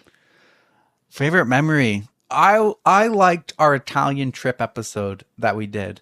I liked how that one was fun. Yeah. We filmed an episode while we were traveling and we did a different block at each day.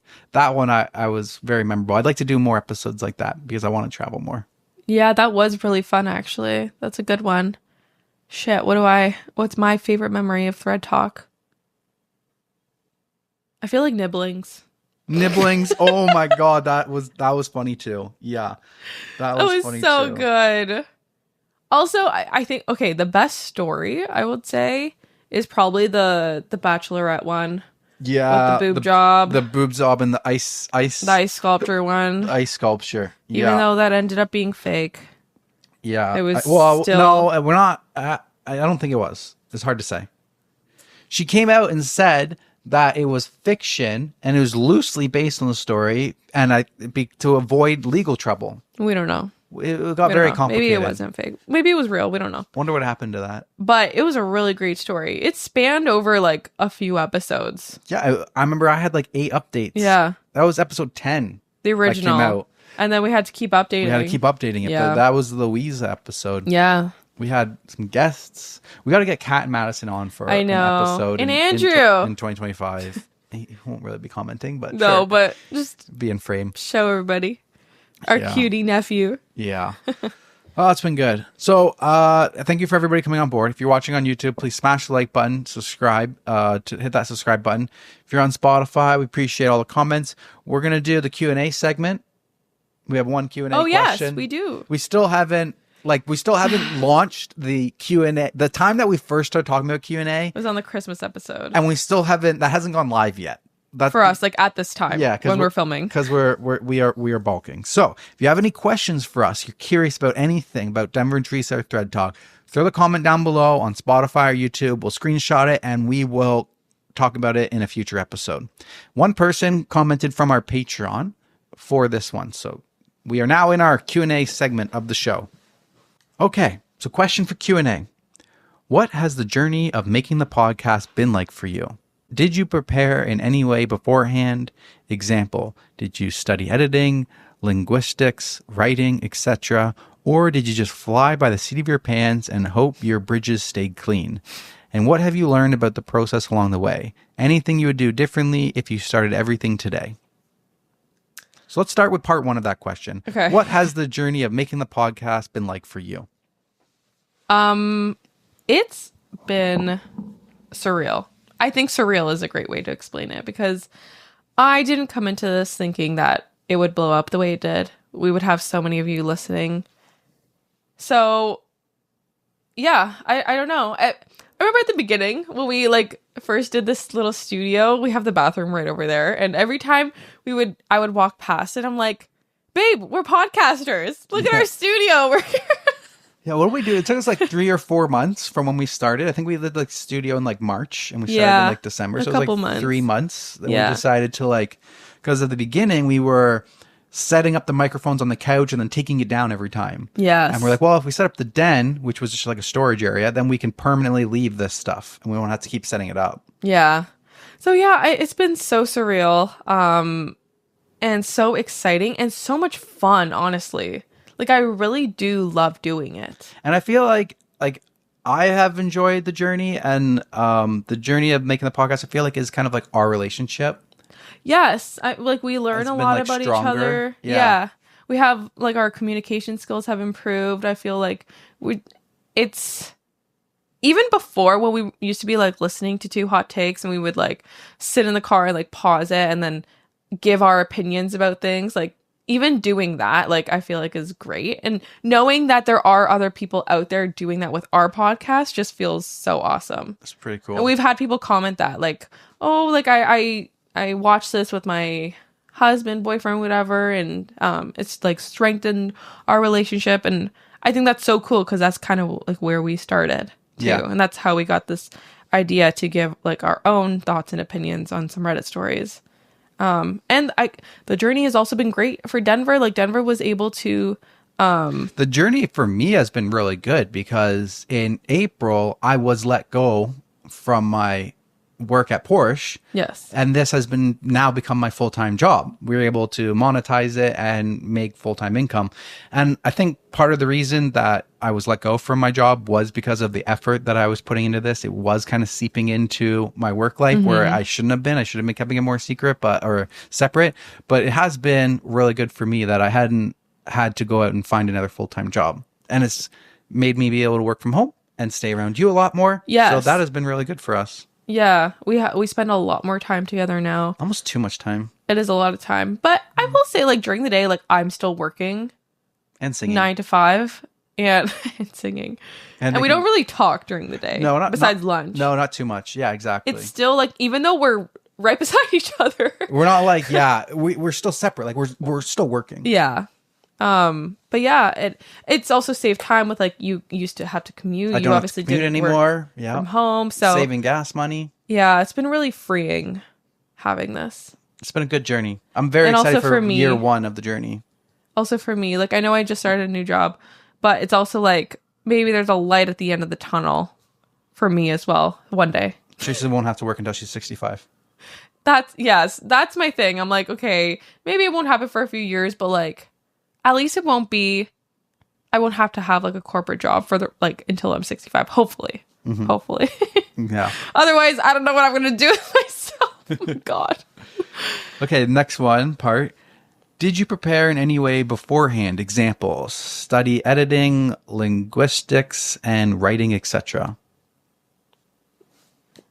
I feel like you... Yeah, for me, I guess preparing beforehand, like, I didn't necessarily do anything for the podcast. Yeah. More of YouTube, like, how to record the audio, what's the best way to do that. I had already been a strong editor between our travel vlogs and all the car content TikToks that I was creating. So didn't really have to prepare anything for that. I just kind of adapted. Because you had, like, self-learned all of that stuff years already. Before. Yeah, like, I already knew how to edit. I already knew how to do all of that stuff from years of making car YouTube videos and TikToks. Yeah. So, yeah, you kind of got a head start with, like, the editing and stuff. If you're going in with this being your first editing gig, it will be a lot. It'll be a learning curve for sure. Just the process of the platforms that you need to use with a lot. But as far as, like, this editing compared to other editings that I've been, like, making for other YouTube videos, super easy, super simple. It's just a matter of, like, cutting out spaces. You're not actually like layering anything. You're not adding music in. You're not trying to keep pace with anything. So as far as editing, it has been the easiest stuff that I've ever edited. It's just time consuming because you got to listen to the whole block over again and chop out where you make mistakes when you're talking.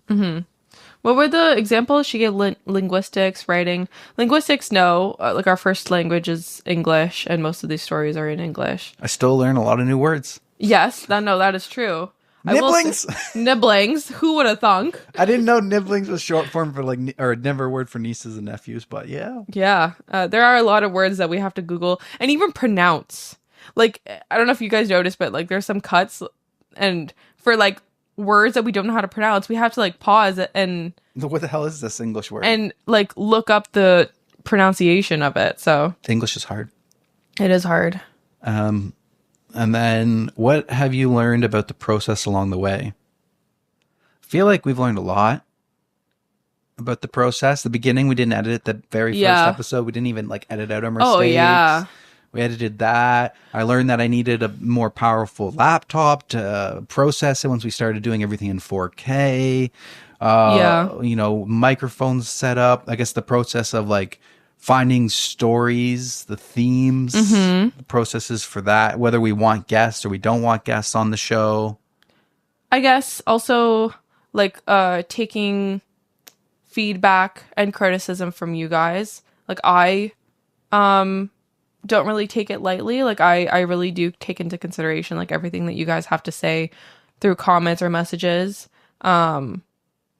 So you'll notice I don't swear as often. Yeah, like stuff like that. Like Denver, you know, some people didn't like Denver swearing a lot, so he's had to tone that down a bit. But for the most part, I feel like we haven't had to change much from when we first started. And a lot of people have said that, like they're still like themselves, they as in us. Yeah. We're still like ourselves from when we started. And yeah, I feel like we don't really filter ourselves or change ourselves to be what other people want us to be. Which is why I think a lot of people may like us. But yeah, I feel like we have learned like little things along the way. I agree. Yeah. Anything you would do differently if you were starting everything over today?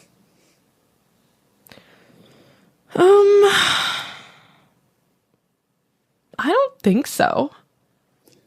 Yeah, I mean, pretty much everything I would have got different mics. I would like to upgrade our mics, so I would have got the mics from the beginning. I should have got more storage on my laptop. When I got my laptop, I should have got one with the upgraded storage amount.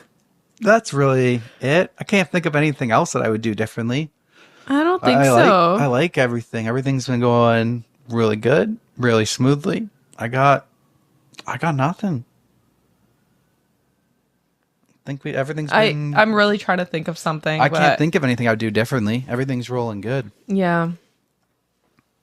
Great question. It was a good multi-part question. Yeah. And I feel like it's a great question for this final episode of the year. Yeah, good 2024 recap. Yeah. Yeah, so if you got any questions for us, drop it down below and we'll be sure to get that on a future upcoming episode. I did have 2 left over. One was coming from the r/confession category. My mom caught my dad with a 16-year-old and covered it up. That sounds gross. Interested to get to know the details of that. That's going to be on our next Patreon episode. And then from r/confessions, my friend uses me for sexual content, and I'm secretly the customer that keeps paying her to do it. What?